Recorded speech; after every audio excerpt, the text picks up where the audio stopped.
Percaya padaku, meski di gelap malam ada si Danantara. Sesuai lah sama cita-citanya Pak Prabowo ya, bisa membantu pembangunan di Indonesia.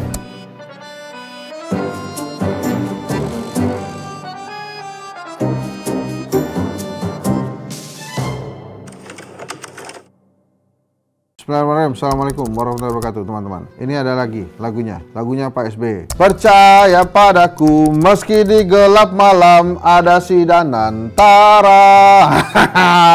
Danantara lagi. Kemarin Danantara, bukan kemarin lah ya, beberapa hari yang lalu, super holdingnya kita itu, SWF-nya kita itu yang kita banggakan, itu meluncurkan nama-nama pengurusnya. Jadi sebenarnya direktur-direktur itu yang diumumin gitu ya. Tapi karena ada beberapa ya, kayak misalnya ada komite pengawasan, ada Polri, BPK segala macam gitu. Tapi ada juga Dewan Penasehat. Ini yang menarik, nama-namanya top-top. Thaksin Shinawatra. Wah, itu Pak Thaksin itu Perdana Menteri Thailand waktu itu. Kalau saya nggak salah, pernah memiliki Manchester City deh tuh, Thaksin ya, Pak Thaksin. Terus kemudian ada Tony Blair, ada Ray Dalio, ada Jeffrey Sachs. Wah, ya itu jadi juga selain nama-nama hebat tadi, nama-nama direktur-direktur juga diumumkan. Managing Director.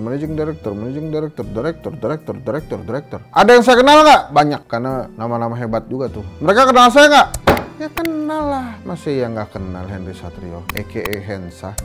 Jadi nih teman-teman ya, mudah-mudahan aja Danantara ini sesuai lah sama cita-citanya Pak Prabowo ya, bisa membantu pembangunan di Indonesia. Walaupun kita sempat deg-degan, pasar nampaknya belum terlalu positif menyambutnya. Tapi ya kita lihatlah perkembangan zaman, namanya kan juga kita mesti kasih kesempatan ya. Jadi Danantara itu teman-teman ada dua bagian besar dalam Danantara. Yang pertama adalah investasi. Ini kepalanya adalah Mas Pandu ya. Dia nih yang akan muterin duit nih kalau saya nggak salah ya. Nanti kalau salah tolong petinggi-petinggi Danantara hadir di Satgas Kritik kasih tahu saya. Jadi bagian investment ini adalah investasi, ini yang mengelola uang dari negara untuk mendapatkan atau mendatangkan investasi untuk proyek-proyek yang besar-besar. Nah ini. Nah kemudian satu lagi adalah operation. Nah operation ini yang mengelola BUMN yang tergabung dalam Danantara. Nanti dalam waktunya mungkin semua BUMN akan masuk ke dalam Danantara, dikelolanya sama bagian operation. Ini yang mengelola adalah Kang Doni Oskaria gitu ya. Jadi BUMN mah biasa aja, dia akan terus beroperasi seperti biasa. Kemudian nanti sebagian keuntungannya, saya nggak tahu berapa, itu akan diinvestasikan di bagian Danantara yang lain. Nah investasinya ini ada di sini. Nanti ya dia yang mengelola uang investasi itu, mengelola proyek-proyek besar. Proyek-proyek besar ini dapat untung. Nah masuk lagi ke negara uangnya, balik lagi ke BUMN untuk operation BUMN dan lain-lain. Nah kira-kira begitulah si Danantara ini. Tapi memang ya perlu lebih banyak komunikasi lah, karena kita masih ingat pada saat pertama kali Danantara diluncurkan, saya juga menyampaikan ini komunikasi publiknya nggak oke nih, karena kalau launching itu ada teaser, ada promo, ada komunikasi dulu lah. Tapi mudah-mudahan di tangan Rosan, Pandu, Doni, ini Danantara ini bisa besar dan sesuai dengan harapan Pak Prabowo ya.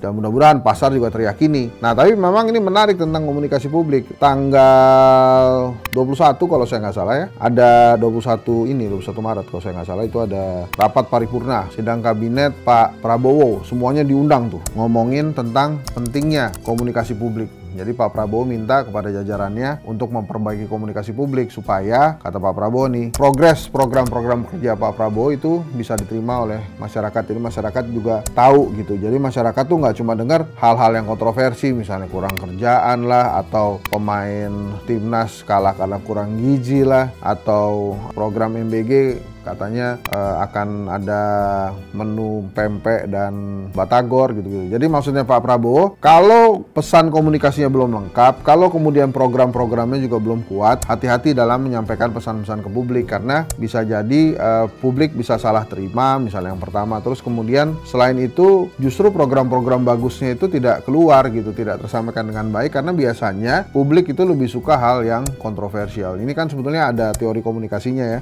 Dalam teori komunikasi komunikasi itu, pesan komunikasi penting disampaikan, tapi juga perlu diperhatikan siapa yang menyampaikan, kapan menyampaikan, kepada siapa disampaikan, kemudian dampaknya akan seperti apa, itu harus dipertimbangkan. Nah, menurut saya bagus sekali Pak Prabowo mengadres ini. Saya di Satgas Kritik sudah berkali-kali menyampaikan bahwa komunikasi publik ya, atau komunikasi politik dari pemerintah ke rakyat ini benar-benar buruk ya menurut saya, karena ada beberapa hal baik tapi tidak tersampaikan, ya akhirnya penyampaiannya jadi buruk gitu, dan reaksi masyarakat juga akhirnya buruk. Apa yang paling enak contohnya? Misalnya pagar laut yang katanya tiba-tiba bisa ngangkat jadi daratan gitu. Terus misalnya lagi ide besarnya Pak Bahlil itu bagus sebetulnya, dia mengubah pengecer jadi agen ya, itu kan susah tuh, dan harusnya itu sebuah hal yang baik sekali, tapi karena tidak dikomunikasikan dengan publik, tidak dikomunikasikan dengan rakyat, akhirnya yang ada rakyatnya panik, ngantri panjang gitu, terus katanya ada yang meninggal dan lain-lain.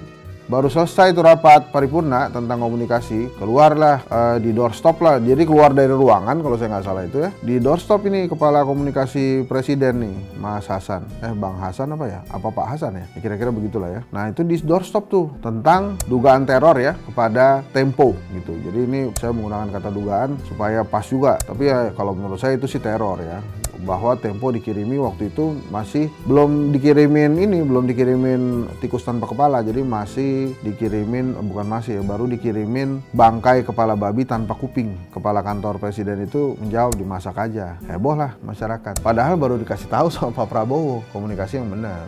Entah itu slip of the tongue atau itu sengaja, tapi banyak orang yang menyatakan karena itu adalah jawaban pertama, yaitu adalah yang ada di pikirannya si kepala komunikasi ini. Sayangnya memang itu adalah statement pertama dari negara kalau saya nggak salah, perihal kiriman kepala babi tanpa kuping ke Tempo gitu. Saya justru mengharapkan statement negara itu marah, karena kenapa marah? Ya ini kan nggak Pancasilais banget nih, nggak Pancasila banget nih, kirim-kiriman bangke gini. Harusnya negaranya marah kan, tapi ternyata statement pertamanya dimasak aja gitu. Nah, waktu itu sih emang dia berusaha mengklarifikasi dan lain-lain, cuma sudah kadung menyebar, bahkan Bu Susi juga ikutan marah, kemudian banyak tokoh-tokoh publik juga merasa marah, dan itu koleganya di kementerian juga merespon negatif juga. Jadi artinya bertentangan lah. Noel Wamenaker keras sekali mengatakan bahwa harus diusut gitu ya.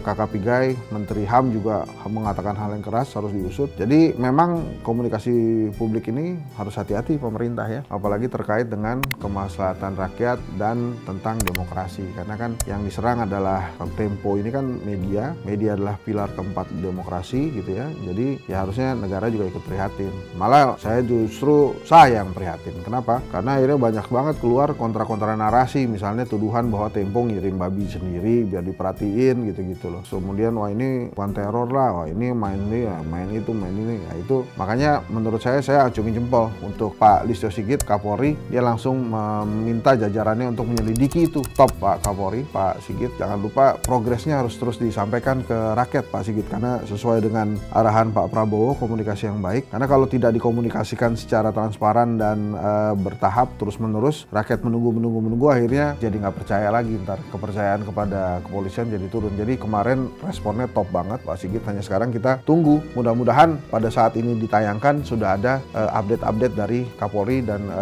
jajarannya gitu ya. Semoga Kepolisian Republik Indonesia bisa mengungkap keberdebahan ini gitu ya. Ini sangat tidak Pancasilais, harusnya negara memang marah. Jadi saya sekali lagi apresiasi Kepala Kepolisian Republik Indonesia Bapak Jenderal Listio Sigit Prabowo. Gitu teman-teman, pentingnya komunikasi, apalagi kalau yang LDR-an, jangan lupa komunikasi, karena dalam komunikasi itulah yang menjaga LDR tetap romantis gitu ya. Hanya di Satgas Kritik, TV One News, YouTube-nya, ya gitulah kira-kira, setiap jam 19 bersama saya Henry Satrio. Teman-teman semua, dalam kesempatan ini karena memang saya nggak tahu ini kapan tayangnya, tapi saya harus menyampaikan minal aidin wal faizin, mohon maaf lahir batin. Selamat Hari Raya Idul Fitri, taqabbalallahu minna wa minkum. Saya Henry Satrio dan segenap seluruh jajaran Satgas Kritik mohon maaf sebesar-besarnya ya, kita juga dimaafin ya gitu ya, jasmani dan rohani ya gitu ya. Tapi ini ada dua statement keren nih, bukan statement sih, ada trending quote nih yang keren nih jelang-jelang lebaran ini. Kalau saya ada salah, mohon saya dikasih THR ya. Terus produser saya ngejawab, produser saya nih Nun nih, Mbak Nun ini kan perempuan nih, cantik orangnya. Dia bilang begini kalau Nun itu, kalau saya ada salah, nggak mungkin saya ada salah, saya kan perempuan, ras terkuat negeri ini gitu.